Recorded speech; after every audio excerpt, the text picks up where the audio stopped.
नमस्ते, मेरा नाम आदित्य है। अंग्रेजी वर्णमाला के अनुसार ई फॉर एलिफेंट होता है। इसी एलिफेंट को भारत सरकार ने 2010 में नेशनल हेरिटेज एनिमल के रूप में दर्जा दिया। इसके साथ साथ कई राज्य सरकारें यानी कि झारखंड, केरल व कर्नाटक सरकार ने इसे राजकीय पशु का भी दर्जा दे दिया है। विश्व स्तर पर एक ऐसा संगठन कार्य करता है जो लगातार हाथियों के संरक्षण के बारे में सोचता है और उसके बारे में काम करता है। इस संगठन में भारत का नाम भी दर्ज है।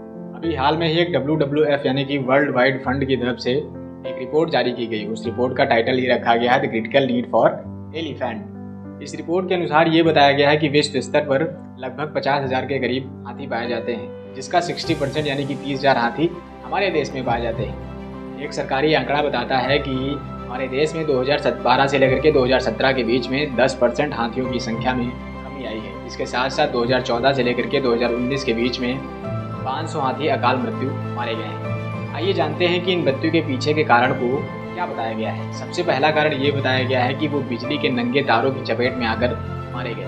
दूसरा सबसे प्रमुख कारण ये बताया गया है कि वो रेलगाड़ी की चपेट में आकर मारे गए। तीसरा और सबसे निर्मम कारण हम लोग हैं, क्योंकि हम उन्हें मार देते हैं और उनको मारने के बाद उनके दांतों से जो पैसा मिलता है उनसे हम जीवन यापन करते हैं। पिछले साल एक ऐसी घटना सामने आई।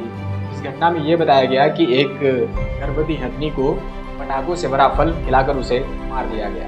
ये घटना उसी राज्य की है जिस राज्य ने अपना राजकीय पशु घोषित किया है, यानी कि केरल राज्य की।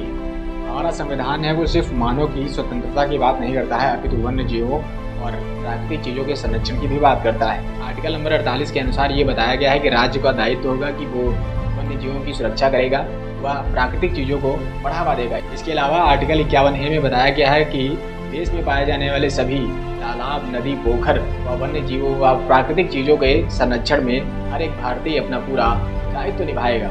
अगर ऐसी ही कंडीशन बनी रही तो हमें जल्द ही अपने देश में एक नया नेशनल हेरिटेज एनिमल खोज लेने की प्रक्रिया जारी कर देनी चाहिए। नमस्ते।